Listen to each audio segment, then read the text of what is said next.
யூஏஇனாலே லக்ஸரிக்கு பேர் போன ஊர். இங்க லக்ஸரி கார்ஸ் எல்லாமே பெஸ்ட் ஆஃபர்ஸ்ல கிடைக்கும். துபாய் பிசினஸ் பே, அபுதாபி மெயின் சிட்டில நிறைய லக்ஸரி கார் ஷோரூம்ஸ் இருக்கு. லக்கி பாஸ்கர் படத்துல கூட துபாயில இருந்து இந்தியாவுக்கு லக்ஸரி கார்ஸ் எல்லாம் இம்போர்ட் பண்ற மாதிரி காமிச்சிருப்பாங்க. டாக்ஸ்னு பார்த்தோம்னா VAT 5% தான், இம்போர்ட் டாக்ஸும் கம்மி. யூஏஇல அதனாலேயே டிஸ்கவுண்டட் பிரைஸ்ல லக்ஸரி கார்ஸ் எல்லாம் கிடைக்கும். யூஏஇல லோனோட இன்ட்ரெஸ்ட் ரேட்டு ரொம்ப கம்மி, அதே மாதிரி டாக்ஸும் ரொம்ப கம்மி. ரெகுலர் சேலரி இருந்ததுன்னா கார் லோன்ஸ் எல்லாம் ஈஸியா அப்ரூவ் ஆயிடும். யூஏஇல புது கார்ஸும் செகண்ட் ஹேண்ட் கார்ஸும் நிறைய இருக்கு. புது கார்ல தொழில்நுட்பம் நல்லா இருக்கும், ஃப்ரீ சர்வீஸ் இருக்கும். அதனால காசு நிறைய வச்சிருக்கவங்க புது கார் வாங்கிக்கிட்டே இருப்பாங்க. வேற புது அப்டேட் வந்துச்சுன்னா அந்த காரை வாங்கிடுவாங்க. இந்த காரு யூஸ்டு கார் மார்க்கெட்டுக்கு போயிடும். மிட் ரேஞ்சில் வாங்கணும்னு நினைக்கிறவங்க இந்த யூஸ்டு காரை வாங்கிடுவாங்க. அதுவும் பக்கா கண்டிஷன்ல இருக்கும். துபாய் கார்ஸ், கார் ஸ்விட்ச், டுபிசில் இந்த வெப்சைட்ஸ்ல எல்லாம் யூஸ்டு கார்ஸ் நிறைய கிடைக்கும். அதே மாதிரி எமிரேட் ஆக்ஷன்ல ஏலத்துல கூட கார் எடுக்கலாம். ஒருத்தவங்களோட பொருளாதாரத்தை பொறுத்து யூஸ்டு கார் வாங்கணுமா நியூ கார் வாங்கணுமான்னு பார்த்து வாங்கிக்குவாங்க. ரொம்ப யூஸ் பண்ண கார் வாங்கணும்னா ஸ்பேர் பார்ட்ஸ் கிடைக்காது, அடிக்கடி பிரச்சனை வரும், நடு ரோட்லயே நின்றும். அப்படி நடு ரோட்லயே நின்றுச்சுன்னா ரெக்கவரி வச்சு சர்வீஸ் சென்டருக்கு எடுத்துட்டு போயிடுவாங்க. அதனால யூஸ்டு கார்ஸ்ல கம்மி கிலோமீட்டர் ஓடின கார்ஸை வாங்கணும். இந்த ஷோரூம்ல இருக்க கார்ஸை ரிப்பேர் பண்ணணும்னா ஸ்பேர் பார்ட்ஸே நிறைய காஸ்ட். கார் வாங்கணும்னா நம்மக்கிட்ட இருக்க காசு எல்லாத்தையும் போட்டு கார் வாங்கிடக்கூடாது. நம்மக்கிட்ட எக்ஸ்ட்ரா காசு வச்சுக்கணும். எதிர்பாராத செலவுகள்லாம் ஒன்று ஒன்றா வரும். டிராஃபிக் ஃபைன்ஸு, கார் பார்ட்ஸ் ரிப்பேர் ஆச்சுன்னா அதுக்கான செலவு, இன்சூரன்ஸு, ரினிவல், இந்த மாதிரி நிறைய செலவுகள் வரும். இதெல்லாம் பிளான் பண்ணிட்டோம்னா நம்மளால ரிலாக்ஸாக இருக்க முடியும். யூஏஇயை பொறுத்த வரைக்கும் கார் மேனுஃபேக்சரிங் ரொம்ப கம்மி. மற்ற கண்ட்ரியிலேருந்து தான் காரை இம்போர்ட் பண்ணுவாங்க.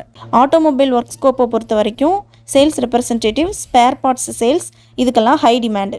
Car service, denting, extra fitting இந்த ஒர்க்குக்கெல்லாம் தனி மார்க்கெட்டே இருக்குது. காரை ரிப்பேர் பண்ணுறது, இன்ஜினை கழட்டி மாட்டுறது, இந்த மாதிரி ரிப்பேர் ஒர்க்கெல்லாம் இண்டஸ்ட்ரியல் ஏரியாவில் தான் நடக்கும், சிட்டியில் நடக்கும். இந்த மாதிரி புதுசாக பலன்னு இருக்க காரெல்லாம் மெயின் சிட்டியில் வச்சுருவாங்க.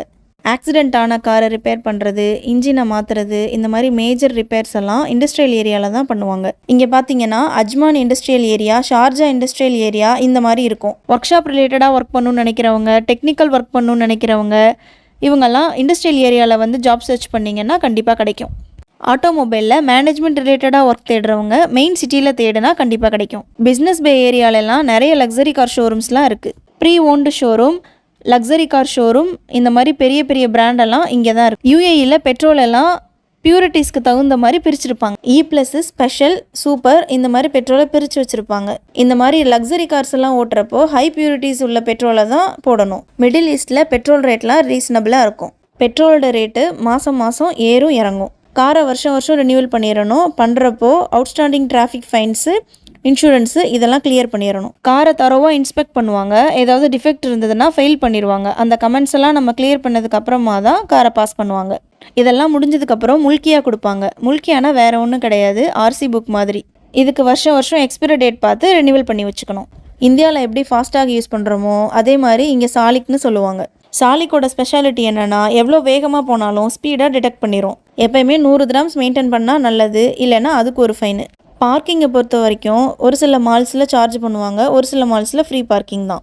ஏர்போர்ட்டில் ட்ராப்புக்கு ஃப்ரீ, பார்க்கிங்க்கு ஜாஸ்தி ஆகும். பப்ளிக்லாம் 1 hour பேசிஸில் சார்ஜ் பண்ணுவாங்க, அது கொஞ்சம் கம்மி தான். ஹை பெர்ஃபார்மன்ஸ் வெஹிக்கிள்ஸ், ரேஸ் வெஹிக்கிள்ஸ்லாம் ஓட்டுறப்போ ரொம்ப கேர்ஃபுல்லாக ஓட்டணும். யூஏஇயில் போலீஸ் கார் கூட லக்ஸரி கார் தான். கவர்மெண்ட்டே நல்ல இனிஷியேட்டிவ் எடுத்தனால போலீஸ்ட லக்ஸரி கார்ஸ்லாம் இருக்குது. காரோட நம்பர் பிளேட்ஸில் single digit, double digit, unique numbers எல்லாம் லக்ஸரி கார்ஸ் ரேட்டை விட அதிகமாக. இந்த மாதிரி யூனிக் நம்பர்ஸ் எல்லாம் ஏழை விட்டு எடுப்பாங்க.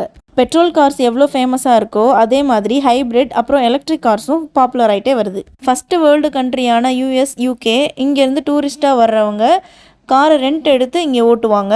போகிறப்ப ரிட்டர்ன் பண்ணிட்டு போயிடுவாங்க. காரை ரெண்ட்டுக்கு எடுக்கும்போது டெபாசிட் அமௌண்ட்டை கட்டிடணும், டெய்லி ரெண்ட்டை கொடுத்துடணும். போகிறப்போ டெபாசிட் அமௌண்ட்டை வாங்கிட்டு போயிடும். நீங்கள் யூஏஇ வந்தீங்கன்னா இன்டர்நேஷ்னல் லைசன்ஸை காட்டிட்டு காரை ரெண்ட் எடுத்து நீங்களும் ஓட்டலாம்.